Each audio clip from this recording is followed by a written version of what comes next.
An intro. What is going on, everybody? Now that I saw it play on screen, I'm so happy I made that intro. It's so sick. Some of my favorite movies. Obviously, this is a Jake channel, so I threw up all the stuff that I love, and I had to throw the Dune Part 2 clip in there, which is just perfect. Welcome back, everybody. It's the first video of 2024. Thank you so much for joining us this evening. As you can see by the title, by the thumbnail, by the overlay here, we are talking everything Dune Part 2. Dune Part 2 is here, and Dom and I have both seen it twice. We saw it an early screening a week ago, believe it or not. A week ago tonight, we saw an early screening. He just got back about, an hour ago? Yeah.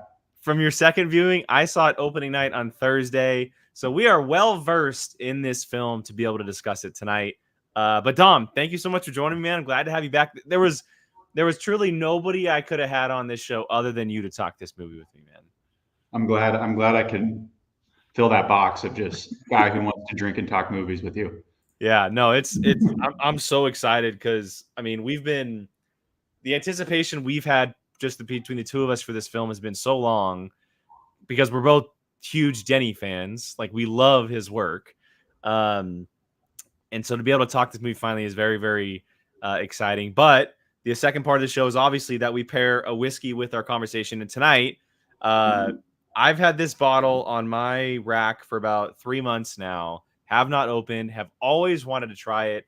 It is Tin Cup Mountain Whiskey. It is from Colorado.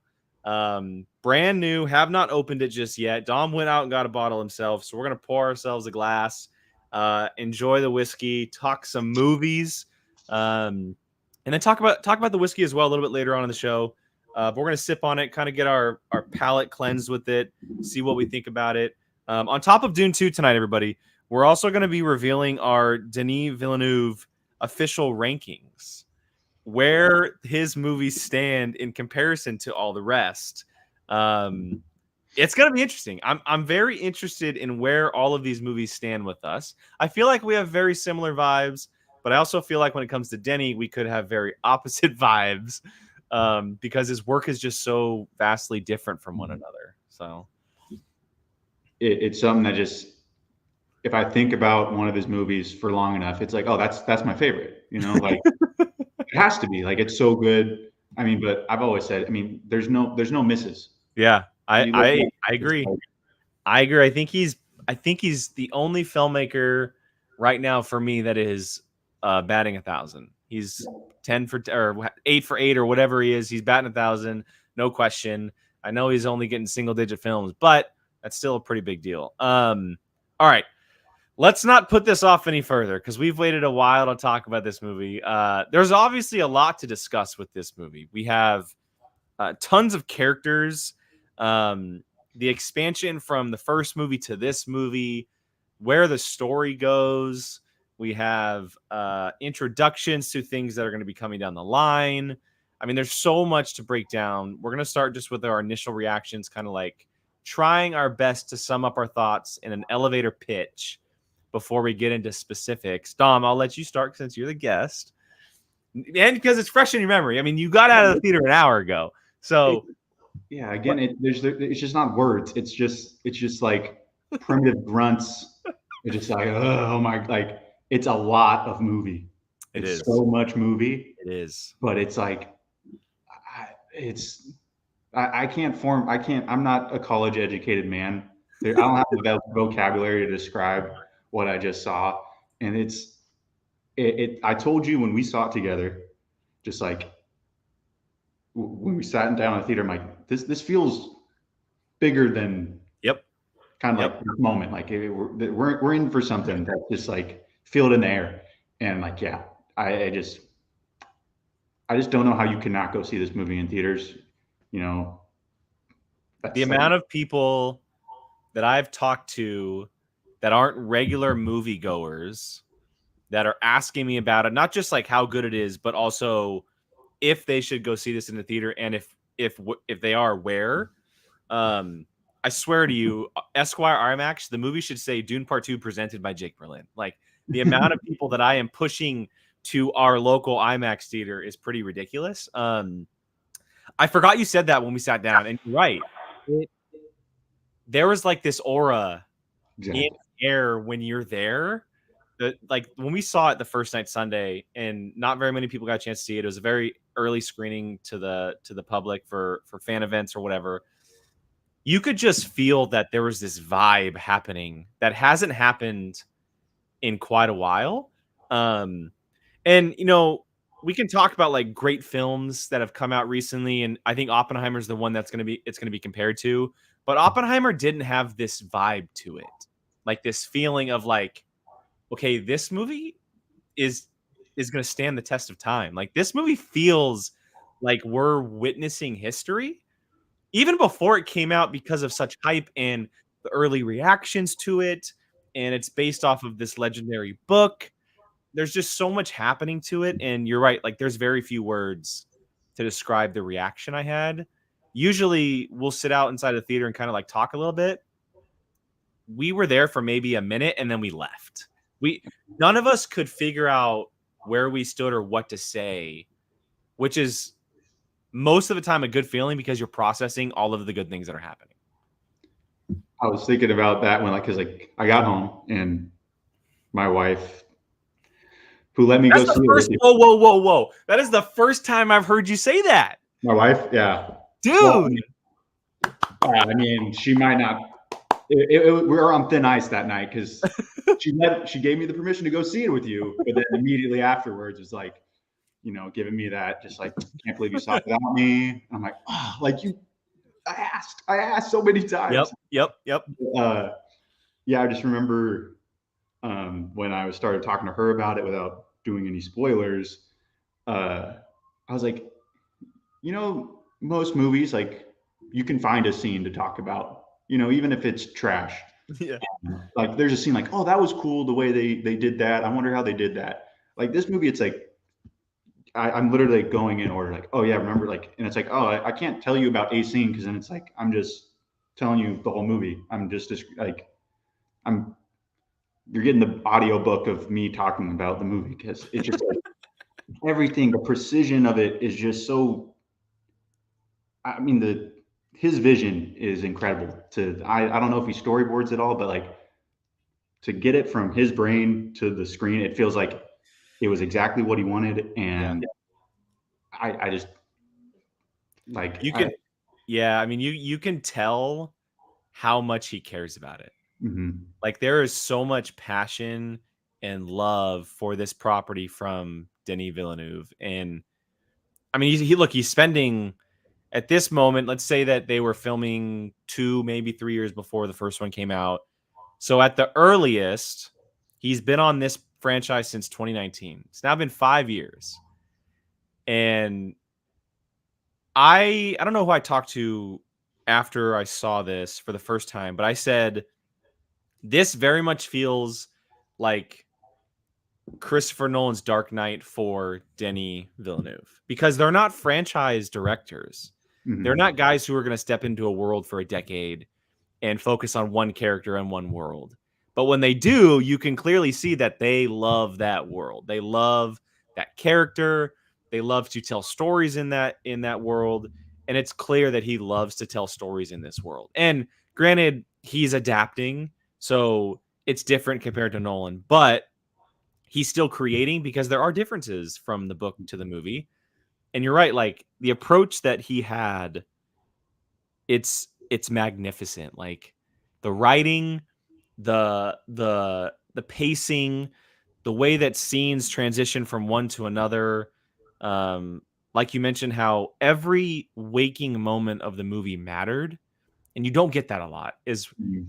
every second of the film mattered, from the opening scene of, Paul and Lady Jessica with the Fremen from when we kind of saw them in the last one, to the very end where we see Chani. She's the final shot of the movie, and we see what's happening in the sky, right? Like chaos is ensuing. So it's just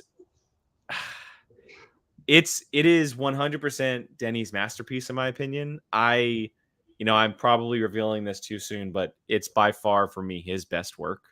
Um, I don't think I think there's something that comes close, but I don't think there's a question that story, characters, cinematography, sound, all of it is just a 10 out of 10 for me. Like it's literally a perfect movie in my mind. Like no question. The word I keep seeing everywhere, like on reviews, is scale. Mm, And I mean, if you've never seen a movie that is defined with that word, I mean, I don't know, like an epic, Lord of the Rings, Lawrence of Arabia, like this movie is so huge, and this movie could easily be 3.5 hours long. absolutely. You can tell there's Absolutely. some stuff where they were like, Yep. "We gotta cut." I mean, I don't like to call it fat, but they definitely had to cut some stuff to just keep pushing and keep it under probably 3 hours. Um, but yeah, like the word I keep seeing is scale, and it's just like how he. I mean, obviously it's not just Denny. There's a team doing it, but how they jammed. I don't want to say jammed, but how they got everything to be so cohesive and flow.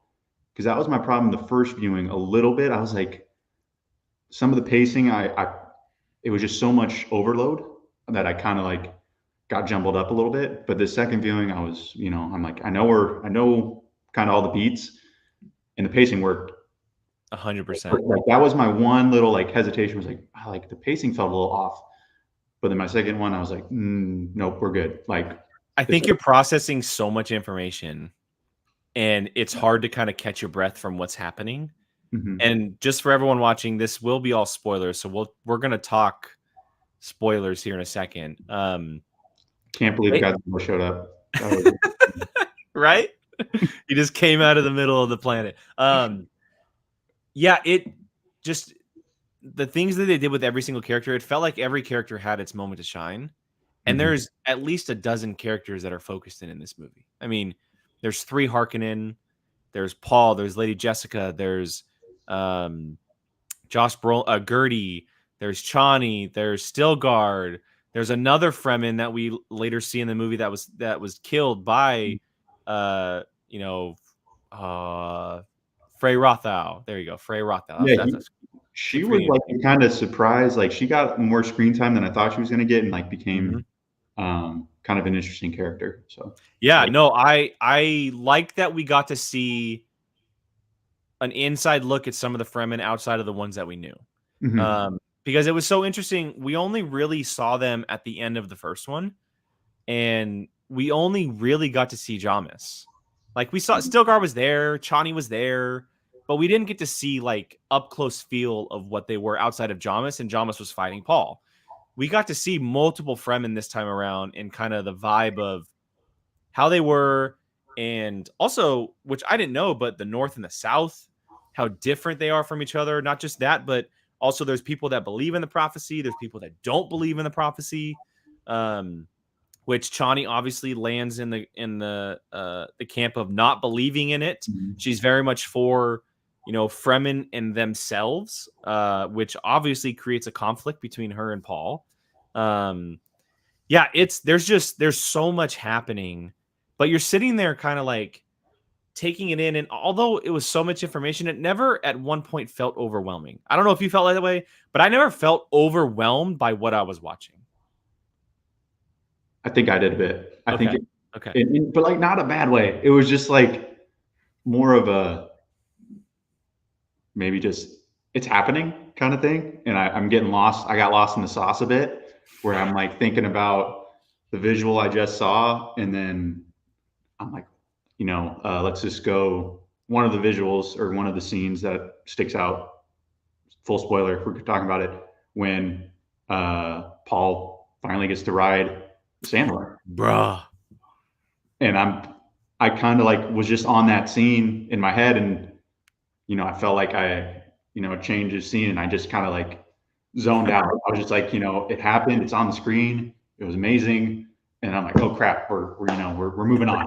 And We're I moving right along. yeah, and I was like, oh crap, like what you just say, but like yeah, it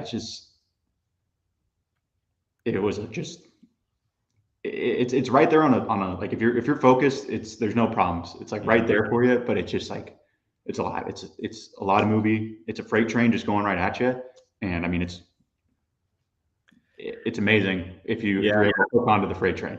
Yeah, and Take your focus off a little bit, you might lose something, but yeah. that's just me, kind of zonked out, just like, wow, he rode the sandworm. I wonder if he's gonna do like what he's gonna do next. Yeah. Like Yeah. It's interesting to think that part 1 and part 2 are just the first book too. mhm. Think of the first book being adapted into just one movie. It's impossible. Like there's to be able to give the story about a proper telling, give the characters a proper development. There's no possible way to do it in one movie. So the fact that they did split it up and they were confident in splitting it up, no matter how well the first movie did or not, I'm so glad that it was split up the way it was, because it kind of stands on its own, but it also works so well as two parts, obviously. Like the first movie, and I'm gonna compare it to this because for the sake of comparing it to it, but it very much feels like the ending of the first Star Wars, where it's a closure, but there's still an opening for more. Same thing happened here, right? Where the Empire Strikes Back, there's a closure, but there's still an opening for more. I love the way that they're telling the story. I love the way they're splitting things up. I love the way that they're adapting the book. And I mean, I shouldn't be surprised with it being Denny. I mean, he's my favorite working filmmaker. The dude clearly just knows how to tell a story and what to adapt and what not to adapt from a book, regarding story and characters. That sandworm scene is, I still feel like I'm shaking just from the theater, like watching him ride that worm for the first time. Like I felt like I was like holding on to my seat like a roller coaster, because it was a much longer scene than I was anticipating. And I love the way that they did it. Like it was such an interesting take on him trying to write it, the way it was all set up with the grappling hooks. And also, I love the way that they figured out how to guide the sandworms, how they open air holes, which is so cool and so smart to do, because you think like, okay, well, how's someone going to ride a giant worm? Okay, you get some grappling hooks, you open some air holes, and you turn it one way or another. But yeah, I watched interviews on Denny talking about how he tried to figure out how to make Paul stand up and how he could make it look like it's a legit scene and it meant like it had an impact. And he said that he studied multiple different areas of how just that scene of the close up of him standing up on the worm, the music, the visuals, like the sand hitting his face, like just everything was so perfect. It was so perfect. I mean, I don't think you need to. If you came in like, oh, I wonder if the sound's going to be good, then I don't know if you've ever seen a Denny movie. Like, I mean, if we're going Sicario, Arrival, which we're going to talk about later anyway, but like the sound quality is amazing. First Dune, amazing. Yeah, the feeling. So the sandworm scene is, I remember the first time when I saw it with you. From that point on, I was sweating profusely. I was so, and everything was so intense and hyper, like kind of fixated for me that I was just like, I had to take my sweatshirt off. I'm like, oh my God, like everything is just, I couldn't breathe. It was just like, we're going, this is it. Like he's on his path now, and hands are sweating, everything. And then when I just watched it with my wife, Same thing. She was like, when he started riding the sandworm, my hands were really sweaty, and then they were just really sweaty the whole movie. And I was like, same. That, I think, if I'm not mistaken, and you can remind me because you just saw it, after the sandworm scene, because he officially becomes part of the Fremen. He's given a warrior name. He's given a Fremen name. Um, it's almost like a montage of him and Chani together out on adventures, them attacking, and then we get that scene of them attacking the actual spice rig, which I was losing my mind during that scene. That was intense. Seeing how the Fremen actually fight and prepare themselves against something so gigantic. They are just absolute feral people in the best way possible. They are incredible to see in a fighting atmosphere.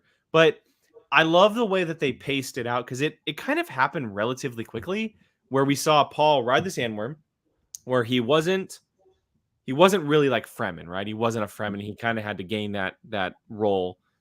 And then within probably like 15 minutes, maybe 20 minutes, he's leading all of these Fremen into battle. And his name has now echoed not just through Arrakis, but to the Imperium. Mm. And obviously they did that because there was so much story to tell.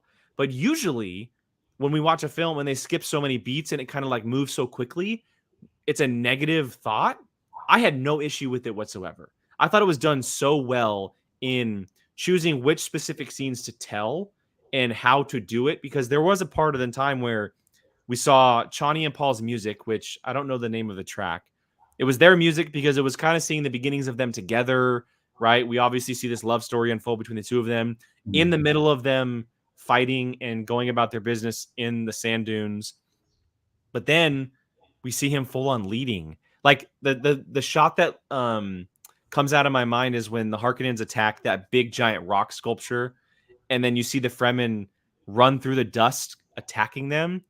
But then you see a shot of Paul just walking through the smoke. I'm like, bruh, That's like this yeah. guy, this is the guy. Like, this is the guy. But that happened maybe 20 minutes after he rode the sandworm. I'm like, oh, like we're in this. Like, this is like we're going for it. Yeah, so I'm gonna try to like line it back up. So he gets his name after the first time they show them attacking the sand rig, Yes. and from there they're riding the sandworms after that. But he gets the name, and yes, he's people are starting to warm up to him. Mm-hmm. You know, the actress that I was talking about earlier, like Chani's buddy, like seems like her best friend probably. Yeah. You know, was always giving him a hard time, and that kind of was like, okay, you know, like he fought out there. We saw him. He's all right. He's one of us. And yeah, from there, they're just, you know, hey, we had a little skirmish here. We had a little skirmish here. Also mixing in, you know, him and Chani, Paul and Chani's love story, and how, you know, they're meshing, and she's back. And then then you throw in the sandworm, and then you meet Gurney kind of right after that. Or we find out that Gurney is indeed alive. Obviously, I mean, his face is on the posters and Yeah, stuff. we all knew. Yeah, You know, he's out there. But yeah, when is it Robin or Raban? That's Dave Bautista's character. How do you pronounce it? Baba. Okay, I think so it's like, Baba. Yeah. I thought it was an R. I It feel might. like Oh, Raba. Okay. Raba. Yeah. Yeah, and he's, you know, still a lunatic, and so, but yes, that scene where they blow up a depot. That's what it is. They blow up a depot, and you know, he's just pissed, killing all his advisors because they won't listen to him, or you know, Well, he's also being absolutely hounded by his uncle too. right. So. It's like, I'm gonna die if you guys don't Yeah. figure it out. But yeah, those are where, yes, he is now. He's still not the leader. Like Stilgar is the leader, because you know that comes into play later. But he's very much, everyone's like, oh, that's whatever he's doing. Let's follow his path. Yeah. If he's on the battlefield, he'll clear a path. He'll Muad'Dib. figure stuff out. Yeah. So I mean, I mean, I just keep getting to a point where it's like, how can I explain this better? And it's like, I just can't. It's just so. if you like sci-fi, if you like drama, uh, if you like comedy, this movie I thought was funnier than the first one. There were some good comedic beats in here. Oh my God, Javier Bardem was a star. A Yeah, I was star. like, there was at least 3 scenes with him where I was like, and definitely more in the showing with you that the whole theater laughed. Like, and then if you're into a like period piece even, there's stuff in there for you, and it's just On the Javier Bardem stuff, because I know you're not social media, the amount of memes that are going around of photoshops of Paul doing stupid things and him going, "Oh, he's the chosen one," he's is so humble. He's too humble to admit.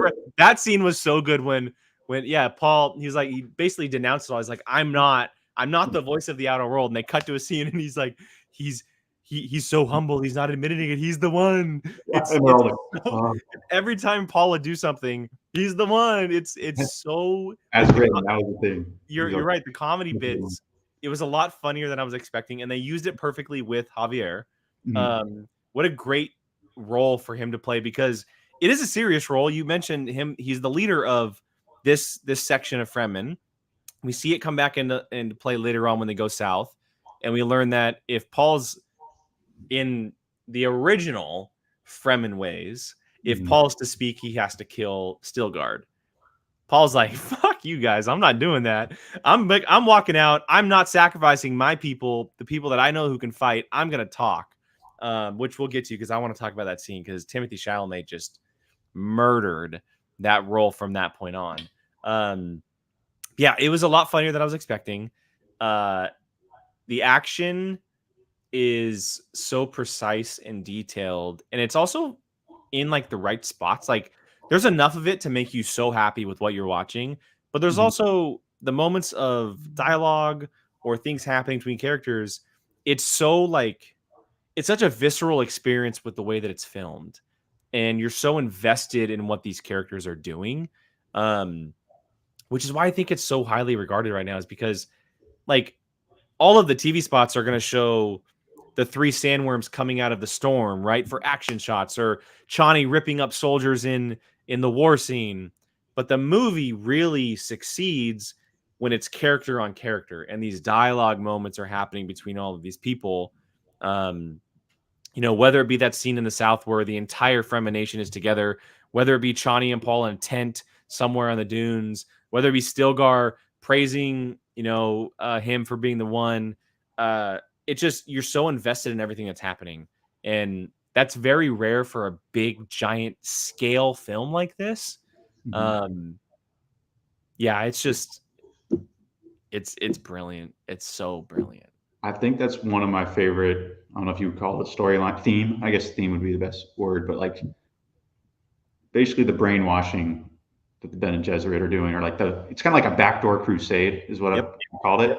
Like, it's they're under the surface, kind of just manipulating people, and that whole story and how that's still developing is, I think, one of the more interesting components to the movie for me.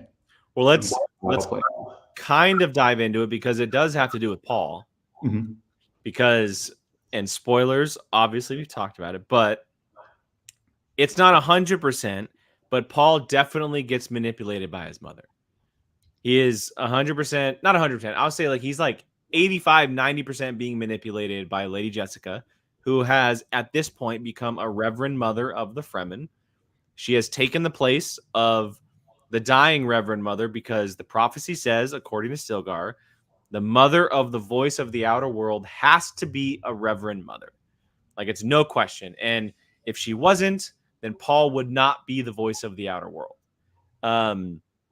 So we see this throughout the film, and there's definitely a point where it like really shifts, but Paul is slowly being controlled by the words of his mother, who his mother, whether it's true or not, is slowly being controlled by the daughter in her womb, Paul's baby sister, which played by Anya Taylor-Joy, excuse me, which was such a great, cool surprise seeing her pop in the Dune, which she looked like Paul. She fits the build of Timothée Chalamet. She turns around, it's her.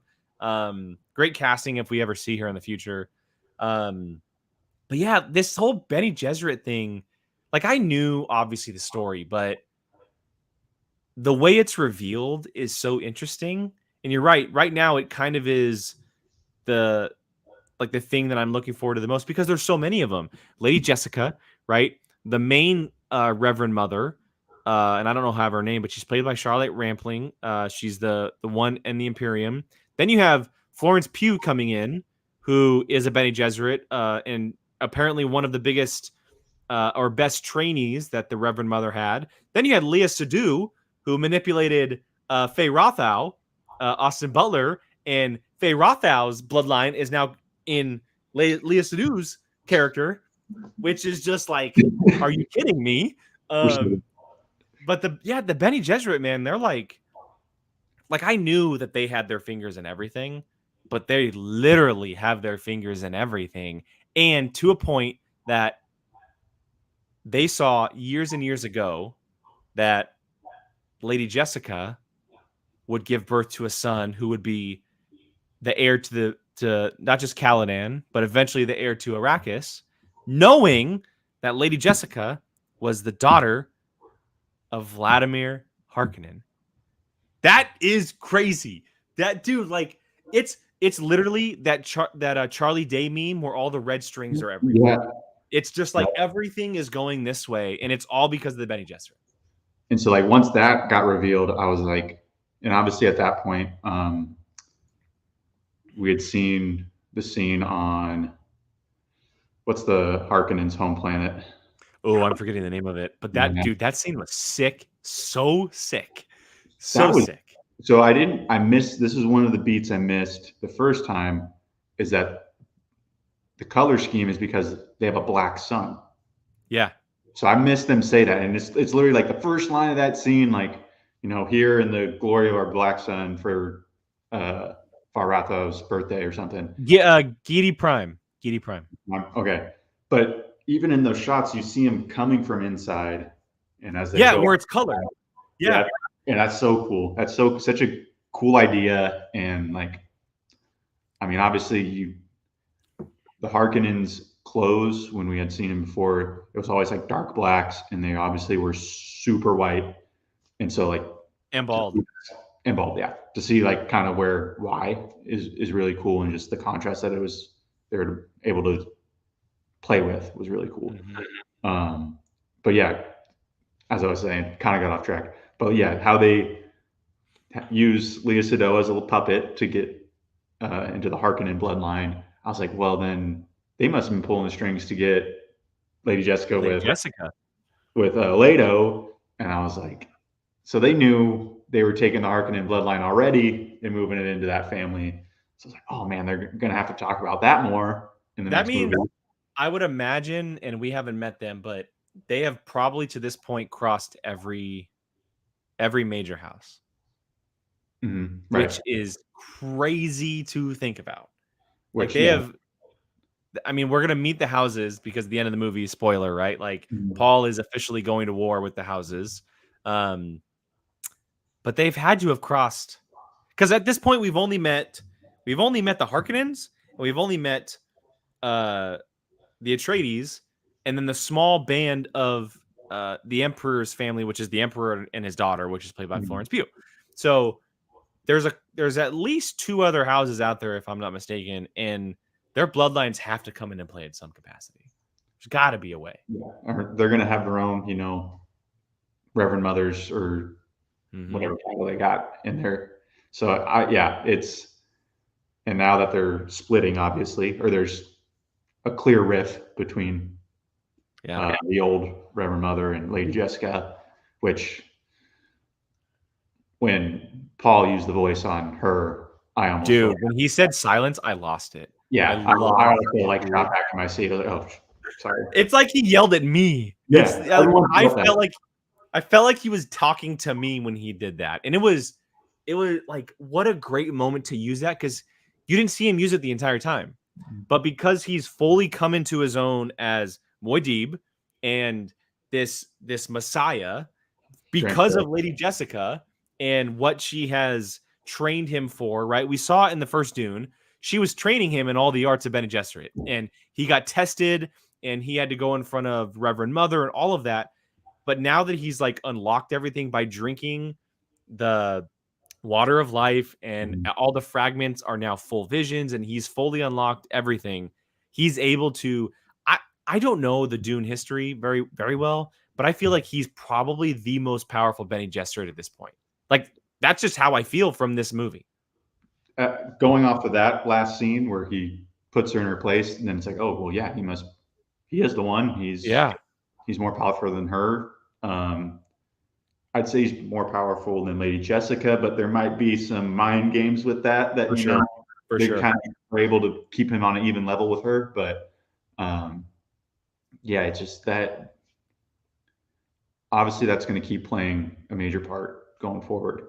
I felt like it was a decent sized part in the first movie, but definitely it was like this is the kind of the almost engine that keeps it going, the prophecy. Yeah. Yeah. And it's so after the first movie, I was like, oh, cool. Okay, cool. They're cool. Bene Gesserit are cool. And then they announced the Bene Gesserit TV show, and I was like, oh, that's an interesting choice to do a Dune spinoff TV show for. But after watching this, I'm like, okay, I'm locked in on a Bene Gesserit TV show. I'm all for that. That's yeah, like more like it feels like it's going to be more of the political drama, but the behind the scenes. There's maybe not as much action, but they're going to be the ones pulling the strings in Parliament. Yeah. All right, let's talk a little bit about Chani. I want to talk about Chani because this girl has gone through the ringer at this point. And look, she's sticking to her beliefs, which you don't see very much in films, right? It's sometimes the downfall of characters. But she was she interacted with Paul at the very end of the first movie. We saw very, very minimal of them outside of the visions that Paul was having. But we get to see their relationship unfold a little bit here. And over time, she starts to understand him. She at one point says he's different. He's not like the other outsiders.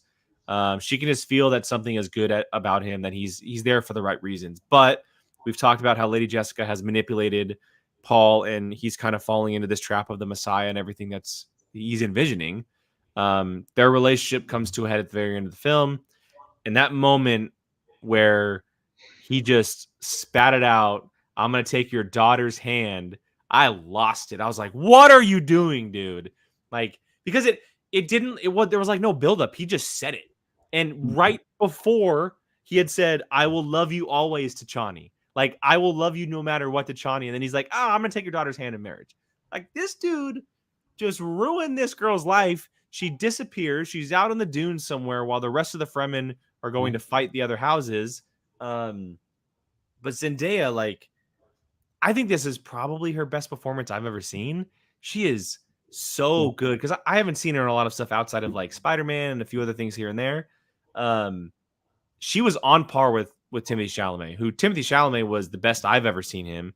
And the movie is arguably through them, like they're the heart and soul of this film. And she was just as good as him. And where this character goes, I don't know, but I'm super interested to find out. She was completely dusted, which I hate. But like, what a great character to put on the opposite side of Paul for this entire film. It felt like that was the biggest gripe of the first one, right? Like, oh, Zendaya was barely in it, and they were like, "Heard you."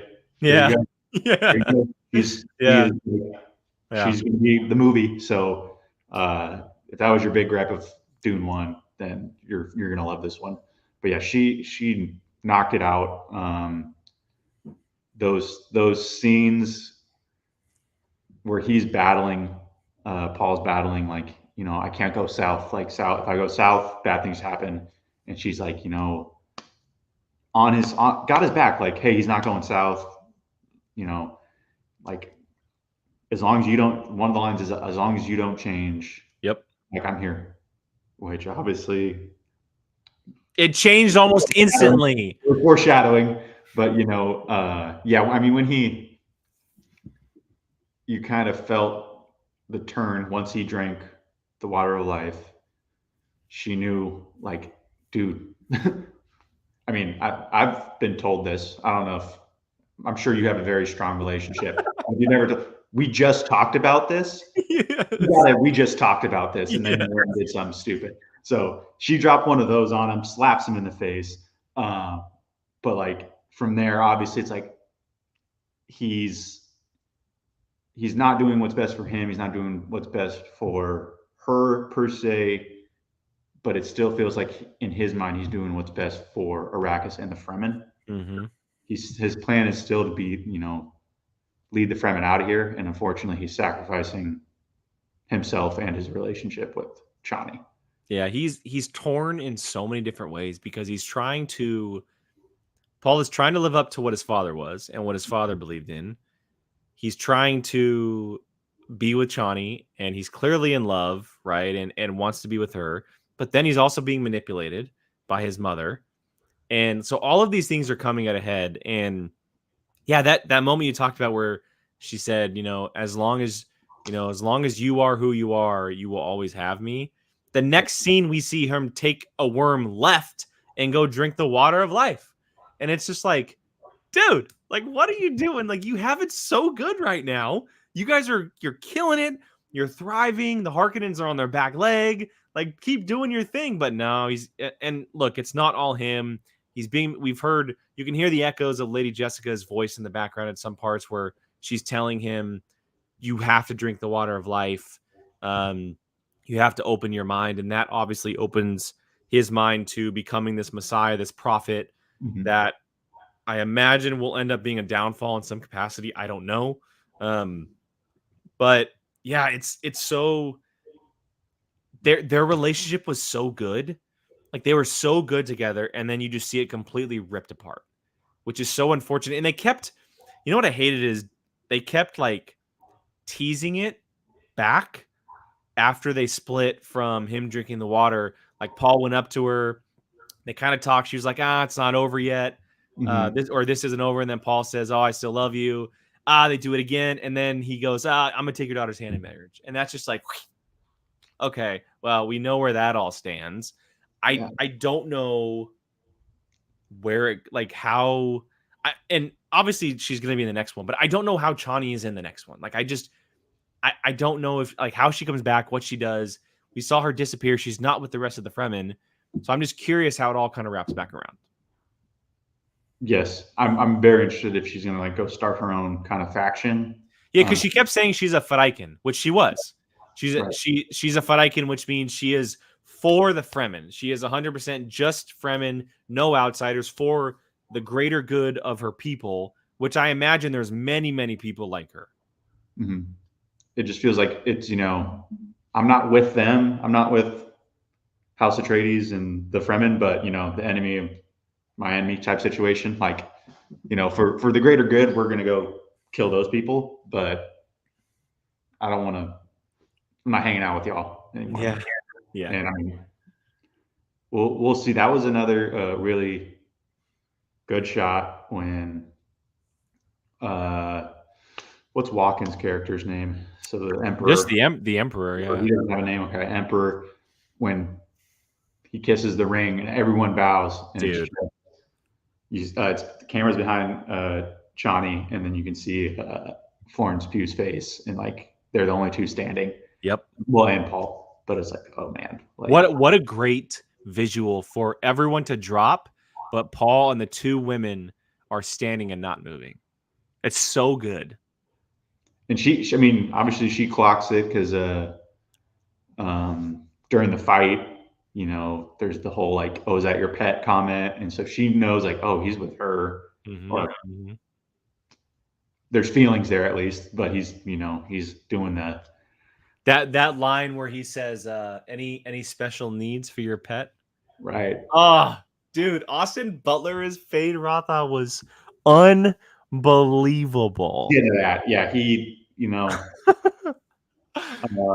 obviously everyone knows him just kind of like with the Elvis stuff, but this, I feel like this is another gear, no question. Picking up another gear.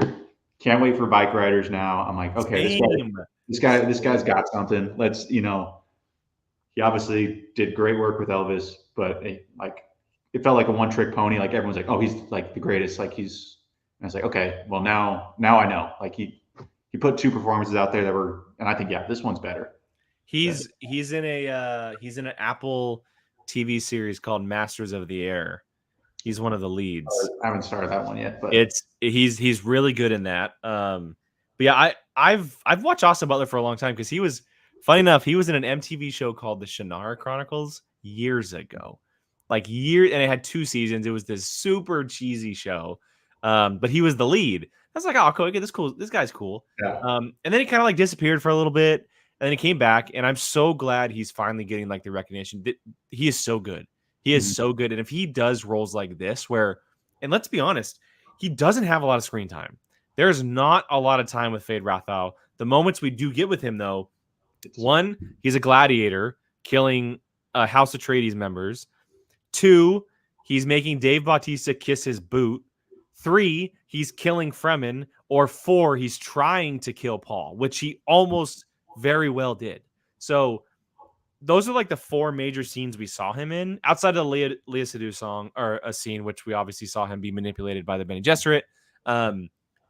4 major scenes for a character that is being talked about as like, this dude is one of the best villains we've seen in the last however many years. And he didn't have a lot to do, but because of the impact he made and how he fought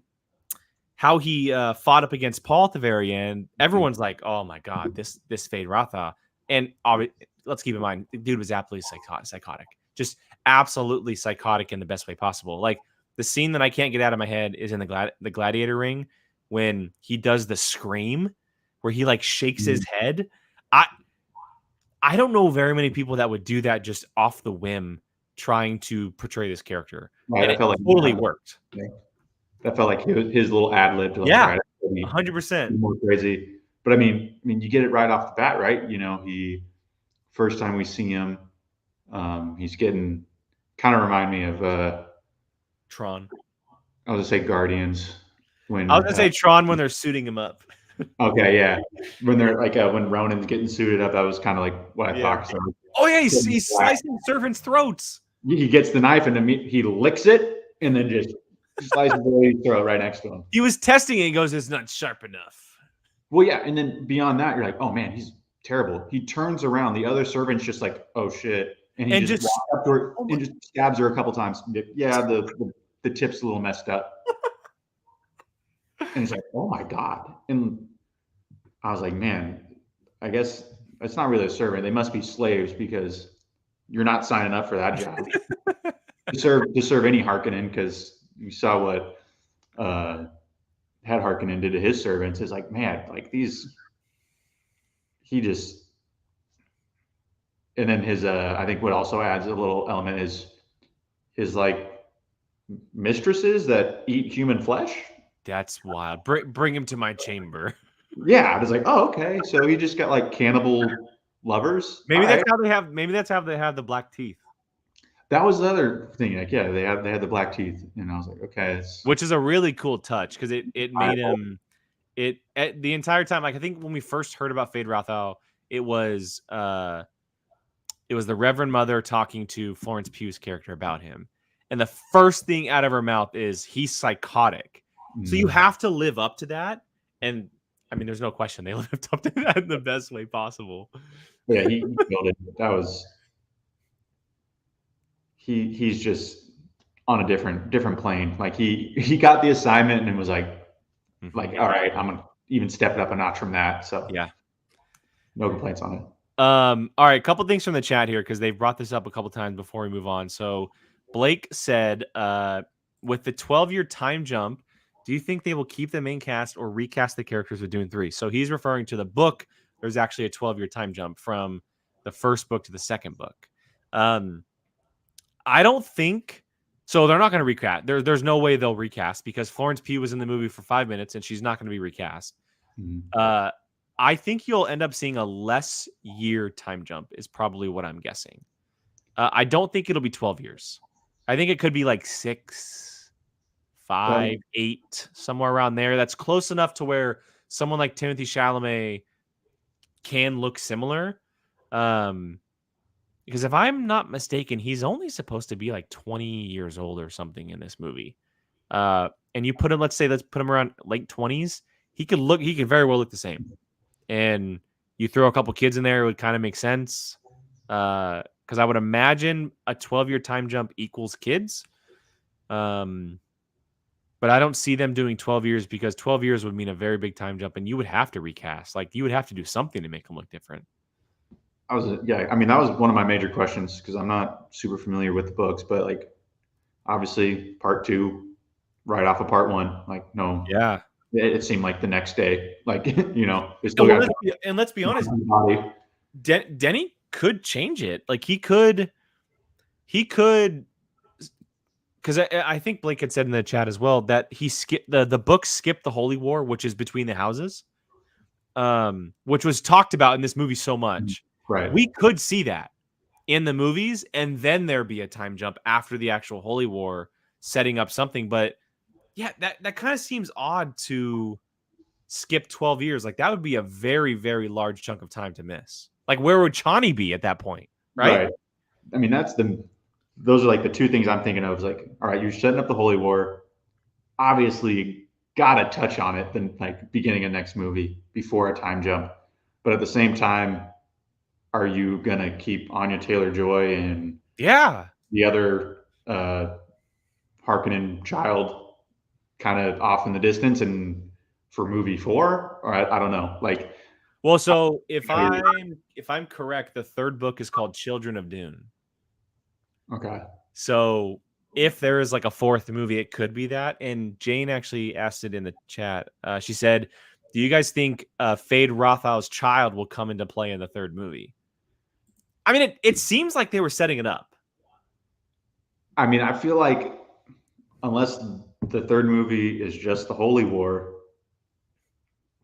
like, I feel like there's got to be something down the line involving them. And I mean, I don't know how many movies they're going to end up doing. I mean, I remember way back when, like, oh, we're going to do 6 or 7 of them. Yeah. Like, that was like and I mean, hey, at this point, sure, why not? But it feels like you don't want to push it too fast, but you also are like, they're not going to keep Anya Taylor-Joy on the sideline for a whole nother movie, right? Yeah, like, they would. Well, and they would have to do a pretty large time jump to put her in the movie, though. Right. Because she can't play a 12-year-old. Right. So that would be interesting. Later this year, and then Jane, to answer your question though, I think it will be in some capacity because the entire Harkonnen royal bloodline is now dead.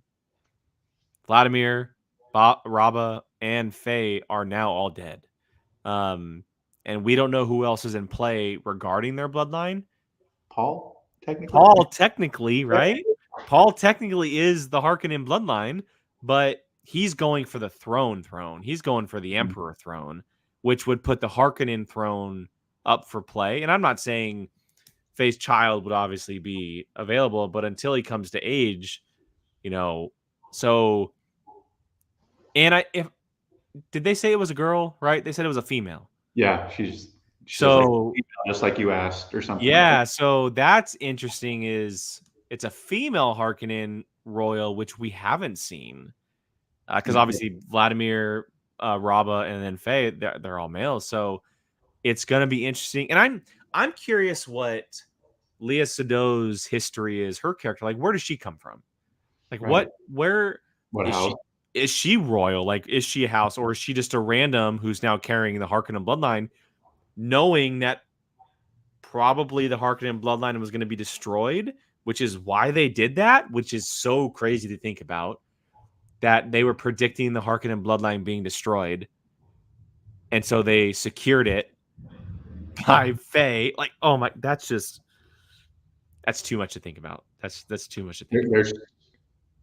It feels such like a complete movie, like we said, but then when you start thinking, like, oh, what about this string over here? This is still going. Yes. There's so much to think about, and there's so many directions that they could go. But honestly, I wouldn't be surprised if Denny does change a little bit of the third book or second book for the third movie, and we do see some of the war, because the final scene of Dune Part 2 was Chani, but we saw the ships in the background heading for war. Right. So why wouldn't you show that? But if they don't, like maybe they do it in some type of flashback, or we see like small fragments of it in memory councils or something. I don't know, but I just feel like 12 years is a pretty hefty chunk of time to do with the cast, and I don't see a problem with movies changing things up a bit from the books. So I think it would be. I'd be thinking about it the whole movie or until they showed it for part three. We just had a time jump right off the bat. I'd be like, wait, what happened? Like, yeah, yeah. they were Like if on. the movie just starts with Paul on the throne, I'd be so thrown off. I was like, he just had 2 knives in him, and he was going to war. Like, what happened? So okay, I wanted to, we're gonna have to get to our Denis Villeneuve ranking here in a little bit, but I wanted to. So, do you know about the fight between the two of them in the books? How different it is? No, So in the no. book, Fey Rathau he's not as vicious, psychotic, as strong as they make him out to be in this film. In the book, during their fight, Fey actually poisons Paul to try to defeat him. He weakens him, very similar to how they did the gladiator scene. And now, so Denny was like, you know what? No, I'm not doing that. I'm going to make my guy fucking strong, a badass, and they're going to go toe to toe. But the way that they weakened him is by having Faye put 2 knives in him, and Paul still coming out on top with a secret knife that we didn't know that we had, but was not funny enough, but coincidentally enough, was the same blade that Chani gave him to defeat Jamis. Wasn't it the first knife he got stabbed with, or was it a secret knife? It was a secret knife. I swear to God, it was. I thought it was. I've been looking into it the first time, and like maybe, but I've been reading and seeing that it was a secret knife. I could be wrong, and other people could be wrong as well. I don't like that. That seems like a bitch move. Really? Oh, that like if you're going up there, like you both got one blade. I thought it was like, we're doing this like mono and mono. Okay, that's fair. Maybe it was the knife that he had in his gut. You know what? Actually, now that I think about it, he didn't pull that knife out of his gut, did he? One out of his shoulder, and that's it. Okay, you're right. Right. So wherever I saw that, they're wrong. Okay. Maybe. But anyway, it was the knife that he defeated Jamis with, is what I was getting at. So, which is obviously a very cool callback because it's the blade that Chani gave him at the end of the first movie. But yeah, look, there's so much more to discuss. That he stabs her in the back with. Anyway. I'm gonna be so curious what their relationship looks like. Like, he clearly loves her, but he's marrying the Emperor's daughter just for the role. Power play, kind of like. But does he still keep a thing with Chani? Like, do you think there's a possibility of him still keeping a thing with Chani? I mean, if it's up to him, yes. If it's up to her, no. And like, I mean, I'll be interested to see. I think eventually, if Chani's like, screw you, then he'll go secure the bloodline with Florence Pugh's character. But otherwise, I think he's like, this is just so that I can fight the other houses because I need your army to fight them now. Yeah, that's fair. So, we'll see. I really wanted him to kill Christopher Walken. So I love that he made him. Yeah, I love that he made him kiss his hand though. Like when he stomped, that was so sick. Yes, that was really good. So Sabrina, like, that was like really grabbing scene. Cool. Like, whoa. That's cool. All right, look, there's a lot of information we have not touched on. We don't have 3 hours, so we might have to do one of these again very soon just to talk a little bit more about Dune Part 2. I already called out sick to work tomorrow. I thought we were going but we got to get to our Denis Villeneuve ranking. Yes, sir. We got to do his ranking and officially reveal where these movies stand on our ranking of Denis Villeneuve films. I'm going to say this right off the bat. I have not seen his first 5 movies. Okay, I was ask how many of the 4. I feel like you might have. Maybe you went back in time and watched them. I'm not sure, but I haven't seen like Incendies. I haven't seen Polytechnique. I haven't seen Maelstrom, the 2 prior. I've seen everything from Prisoners on. So so I'm just gonna say I'm basically seen everything American on is Right. what I've seen to this point. Not that I don't want to go back and watch them, but I just haven't had a chance to go back and watch them yet. I don't think they're very easy to come by right now anyway. So I'm just going to be ranking Prisoners on and try my best to put a list together. So Yeah, Polytechnique, that was the only like foreign language film I've seen of his. I know Incendies is supposed to be like his best of the foreign. yeah, I've heard people That put that in like the top one, 2 or 3. Yeah, people put that in like the top 2 or 3 of his actual filmography. How you feeling about this, Dom? Are you ready to reveal this list? never. Um, it's a whole lot of list. I mean, I mean, are we going bottom first? So what is it? Bottom first. All right. I know my last film, and it's still like it feels. I feel like these are all like these This is are all like out of 5 stars. These are like 4, 4.5 and up. Like all of them. yeah. It's like rate the All Star team. Yeah. Players like okay, at the end of the day, they're still on the All Star team. Yes. Yes. 100%. But go ahead. What is so that would make it? What is your number 7 movie? Enemy. That is also my number 7 movie. Yeah. And it really is just by default because the 6 that come after are just so unfair. Yeah. So unfair. And the thing is, like, if someone was like, Enemy, if someone said Enemy was my number 1, I'd kind of be like, really? But like, if someone, Enemy was my number 3 or 4, I'd be like, okay, like that seems logical. Like, it's a very interesting story. Gyllenhaal's incredible. And I mean, Gyllenhaal doing that back to back with Prisoners and him, like that's Yep. Good little double feature if you wanted to catch up. But the other ones I just like more. That's basically. I'm with you. All right, I'll reveal my 6. My 6. This is so hard. I feel like this is just so unfair to this movie being here, but I do have Prisoners at 6. And Prisoners is an incredible movie. I actually rewatched it for the first time last year, probably in like at least 5 years. I hadn't seen it in a very long time. A different kind of Hugh Jackman than I've ever seen. Mm-hmm. I'll talk about Gyllenhaal like he is. Paul Dano, like kind of the first time we saw Paul Dano is like Paul Dano, which we now know who Paul Dano is. Mm-hmm. And just the story being so incredibly dark. And then ending is like that ending is horrific to think about when you really think about like where that ending sits with you. Does he hear him? I don't know, man. I don't know. Honestly, I don't think he does. I don't think he does hear him. Spoilers for all Denny movies, actually. Yeah, I don't think he does hear him, but yeah, I have Prisoners at 6. Okay. This is probably like my probably like the unpopular opinion. I have a rival. I'd have a rival at number 6. I know that's highly regarded. Most people have it as his best. Yeah, and it's again like this is.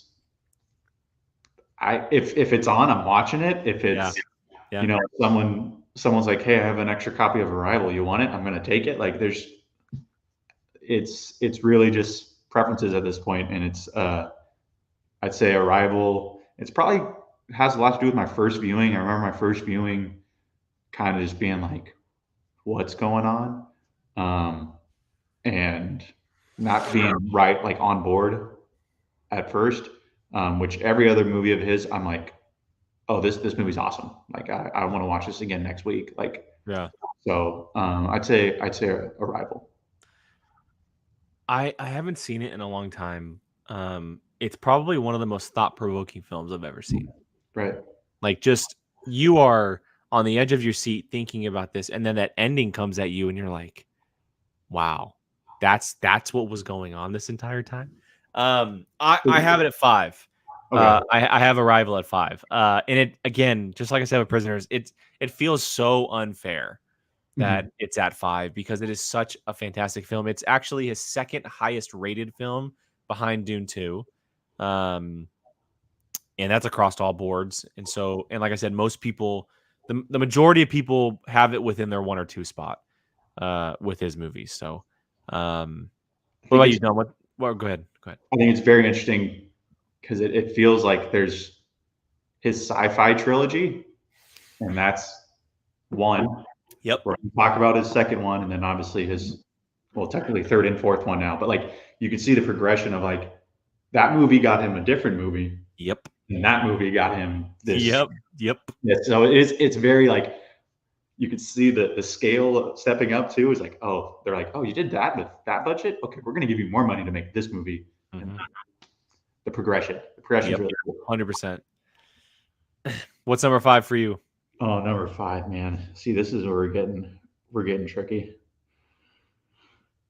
Oh my goodness. This changes so much.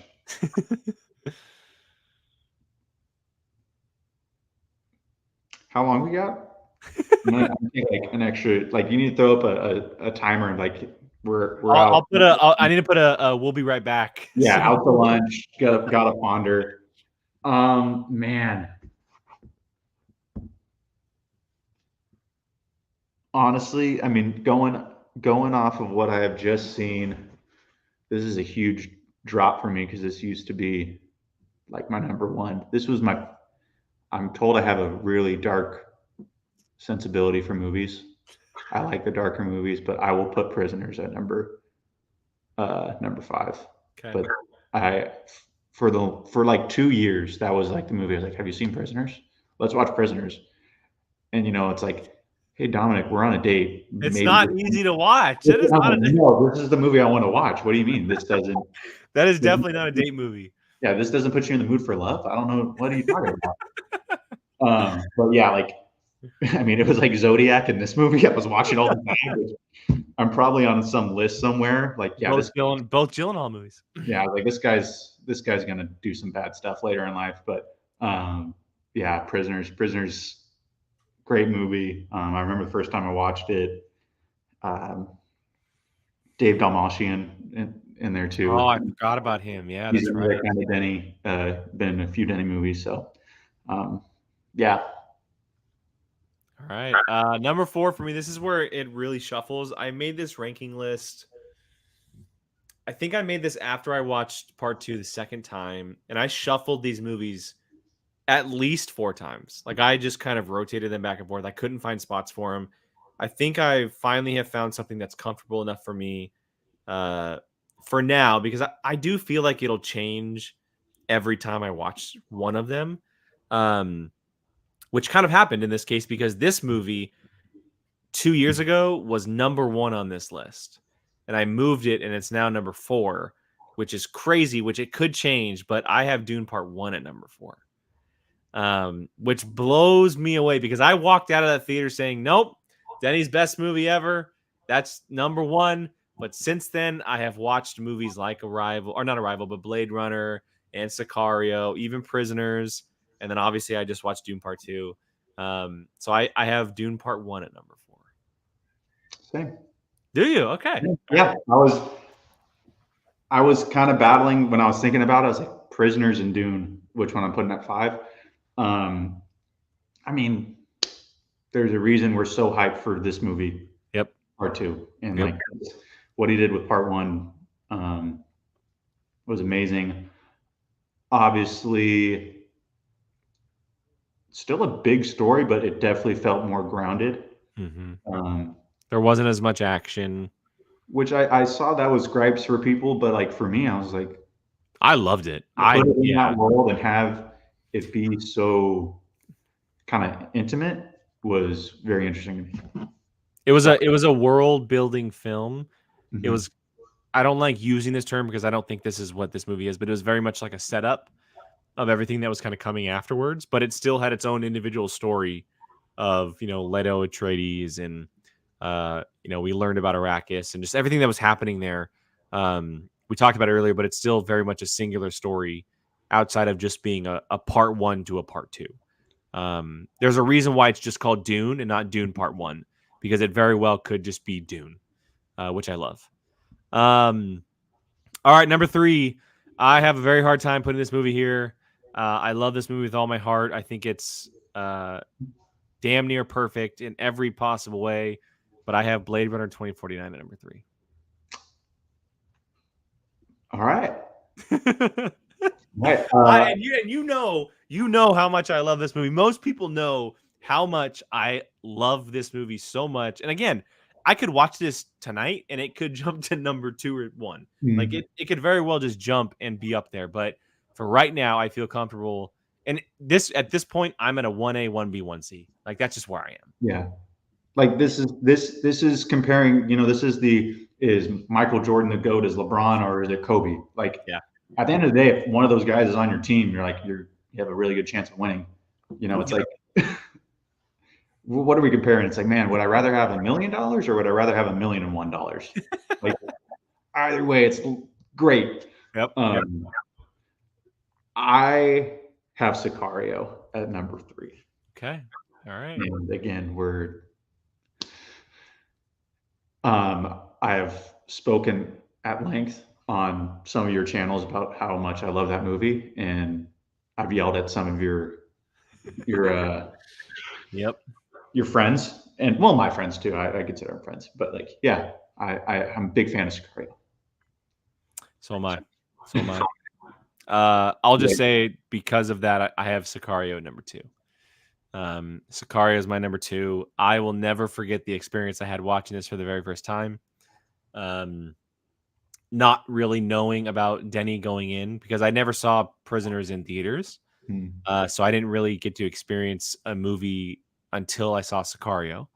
I was a big fan of Emily Blunt because she had just done Edge of Tomorrow.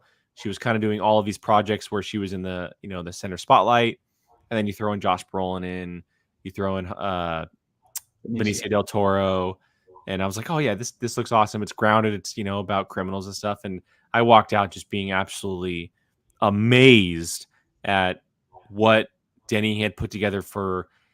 Even though it's a big thing, it still feels very small, like very small scale in what's happening.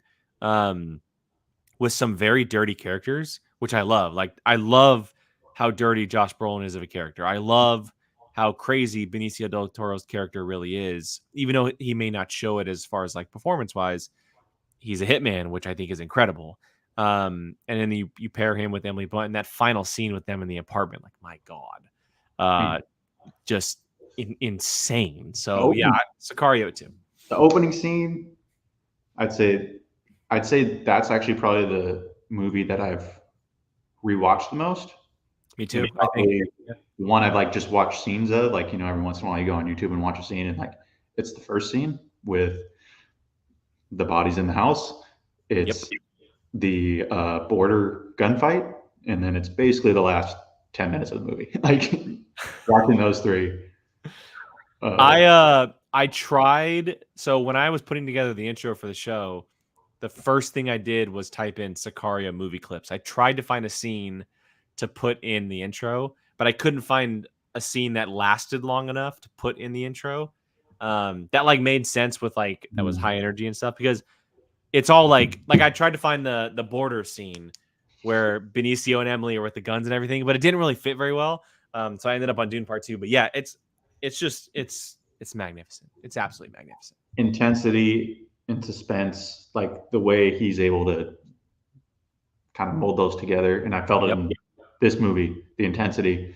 Yep. It's palpable. Like it's Agreed. What I want to see. So I guess I'll go into my number 2, right? Blade Runner 2049.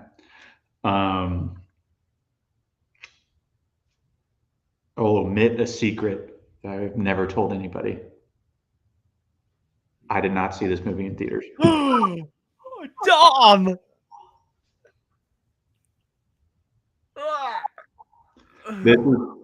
This is like my biggest, like, what were you doing? Like, what were you doing for 3 months? What? Where you just couldn't go? Were you not excited? I mean, I liked Blade Runner, the original, but like, yeah, I mean, nothing about the story was like, oh, I remember when it came out. I remember where I was. I remember where I was living. I remember this was, I'll tell you, there's a direct correlation. Sabrina didn't give it an F about going to see this movie. And it's, you know, it's probably as long as Dune 2, right? Like 2 hours, It's 40 long. Yeah, yeah, minutes. yeah. And I was like, let's go see this. I want to go see it. Like, come see with me. And nope, couldn't get her to go. Never saw it in theaters. Watched it by myself at home, and it was like awesome. And it's just eaten away at me. But after that movie, I was like, I will go by myself to a movie. And from that time on, it's like, yeah, I'm gonna go see that by myself because Yep. I'm not gonna have that happen again. I remember walking out of the theater and being like, yeah, because I'm a massive original Blade Runner fan. Like Mhm. it's, and I think I've mentioned it, but I'll just say it again. Is I think sci-fi is my favorite movie genre. Um, I don't know what it is, but I just love sci-fi, and so this played to that to a T. And you know, you bring Harrison Ford back. Ryan Gosling is one of my favorite working actors. Anna De Armas, right? The trailers looked incredible. The music was incredible. The visuals were incredible. But then you kind of get into the story of it all, and you're so hooked at what's happening. Um, Robin Wright, which I always forget that she's in that. Jared Leto, obviously. Um, yeah, like when I think of Denny, like, of course, now I'm probably gonna think of Dune, but before this, like he fits the build of a Blade Runner director. Like that's just what he feels like to me. Um, so yeah, I might go watch it tonight. That was the other thing I started like thinking about with Denny is Sicario. That was the first time I'm pretty sure I saw Daniel Kaluuya, and Oh, I think for me too. Yeah, yeah, he's yeah, like one of my favorite now. yeah. Blade Runner was the first time I saw Anna De Armas, Mm. and then I was thinking about another movie.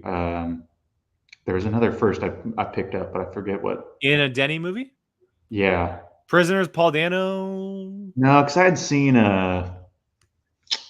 There Will Be Blood Oh, that's a right. long time, but I mean, I think maybe that was kind of what it was. As like, oh, like I definitely seen Little Miss Sunshine too, but like that was kind of like he was a teenager, and then There Will Yeah, Be Blood.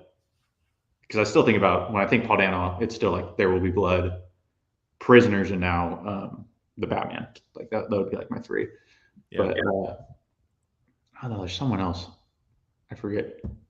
Um, but I'll think about it later. I know. Well, I think it's pretty clear that both of our number ones, it has not been mentioned yet. Dune Part Two. Yeah. Was it an easy number one? Like it's sliding right in there? No, because like I hate doing like lists right after you see something because like, oh, it's got, you know, the recency bias. But then like I saw it twice and I was like, it's the biggest movie he's done, and it just from an execution standpoint, it's almost like, okay, yes, I like it. I like all these other movies, but just the way it was executed, it's like I don't know what to say. It's like Yeah. this. I'm not a scholar, but like it's like, oh, like they're going to teach this in film classes. They're going to show this, and I mean, I can't wait to, you know, when I talk to my dad about like, hey, did you see Star Wars in theaters? Like, I feel like that's going to be this kind of movie. Like, oh, Yeah. what, you saw that movie? And I was like, yeah, I saw it for only like $18 too. So I'm sure movies by then are going to be like $55 to see. Yeah. And you know, gas was only $5. Like, yeah, but yeah, I mean, just in awe. You know, we didn't talk about the, I think we barely talked about the score, sound, editing, Yeah. the visuals. I mean, there was some great callbacks. One scene we didn't mention is you kind of mentioned it. I feel like Chani's going through dicing up, and it's The war scene. Oh my God. a callback to one of Paul's visions from the first movie where it was him, Yep. but now we see that it was Chani Yep. doing that scene, and so that was one of my like, that was like my ooh like. Did you know what that's from? And I was like, yeah. I felt so smart. Yeah. Thanks, Denny, for making me feel like that. Um, yeah, well, look, there's obviously a lot to talk about with this movie, Dune Part Two. There's a lot to talk about with Denis Villeneuve films in general, but Dune Part Two is definitely filled with all kinds of goods, and so there's definitely a chance that we will get back on camera at some point in the near future and talk more about it because I don't think it's the last time I'm seeing it in a theater. I doubt it's the last time Dom's going to see it in a theater. So there's very well a chance that we're going to get back on and just do a part 2 of this discussion, because there's so many things we didn't get to talk about that are included in this movie, including stuff that we could possibly see in the future, predictions on kind of where it's headed, stuff like that. We didn't get to talk about the council scene, which I had mentioned early on, but we didn't get to, because the council scene is like that moment where you see like Timothée Chalamet start to command everything, which I think was so cool. So there's definitely a possibility for a part 2 in the future, everybody.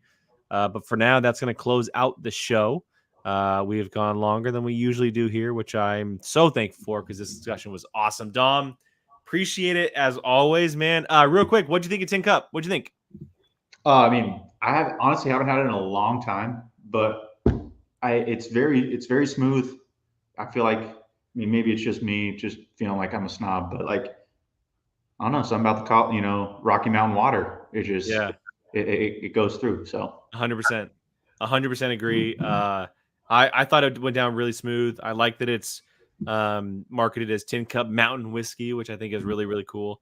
So yeah, we'll talk more about it, I'm sure, in the near future. But thank you guys for joining today, hanging out. If you're watching either live or back in the playback, Whiskey Jedi is coming back in full force. I'm super excited to bring it back this year and do some cool things with it. Talk about a number of things that I love and enjoy doing. And I can't wait for you to join me. If you guys have any whiskey recommendations, let me know. If there are things that you would like me to talk about, leave that in the comment section and I will get to it. So, Dom, thanks again, man. Appreciate you joining as always. To everyone watching, thank you guys. Have a great rest of your weekend. Stay safe over the week, and I will catch you guys next time. Bye, guys.